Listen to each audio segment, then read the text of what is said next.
मालूम है जो 10 साल पहले इंटरिम बजट आया था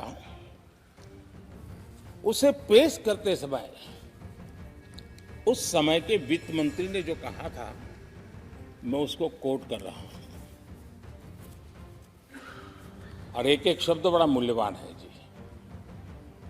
जब आप लोग कहते हैं ना ये तो अपने आप तीसरे नंबर पर जा ही जाएगा, ऐसा कहते हैं, उनको जरा समझना चाहिए। ये उन्होंने क्या कहा था?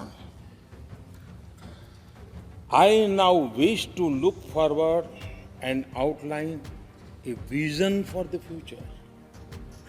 Vision for the future.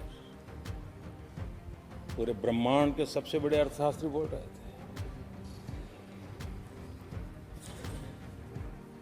I now wish to look forward and outline a vision for the future. आगे कहते हैं I wonder how many have noted the fact that India's economy, in terms of the size of its GDP, is the 11th largest in the world.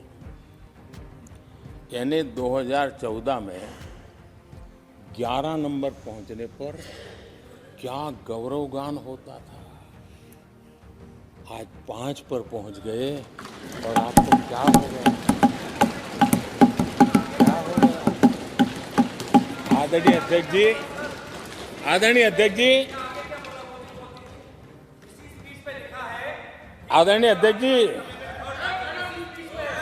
आदरणीय अध्यक्ष जी, आदरणीय अध्यक्ष जी, आदरणीय अध्यक्ष जी, मैं आगे पढ़ रहा हूं। गोगोई जी, थैंक यू, आपने अच्छा कहा। मैं आगे पढ़ रहा हूं, ध्यान से सुनिए साथियों, ध्यान से सुनिए। उन्होंने कहा था is the 11th largest in the world. बड़ा गौरव का बात था। There are great things in the store. आगे वो कह रहे हैं there are great things in store. फिर आगे कहते हैं there is a well argued view that in the next 3 decades, India's nominal GDP will take the country to the 3rd rank after the US and China. उस समय ये ब्रह्मांड के बड़े अर्थशास्त्री कह रहे थे कि तीसरे नंबर पर 30 साल में हम पहुंच जाएंगे। 30 साल। और फिर कहा था ये मेरा विजन जो मैं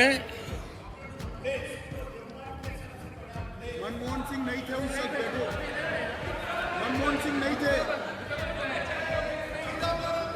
बहुत लोग हैं जो ये ख्यालों में रहते हैं वो ब्रह्मांड के सबसे बड़ी अर्थशास्त्री है। ये लोग 2014 में कह रहे हैं और विजन क्या देखते हैं?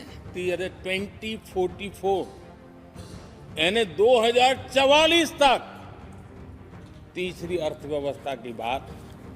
ये इनकी सोच, ये इनकी मर्यादा, सपना भी देखने का सामर्थ्य खो चुके थे। संकल्प तो दूर की बात थी।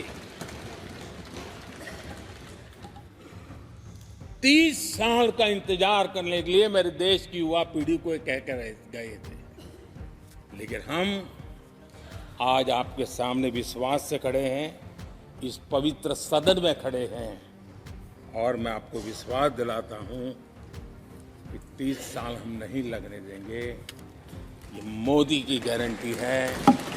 मेरे तीसरे कार्यकाल में देश दुनिया की तीसरी आर्थिक शक्ति बन जाए।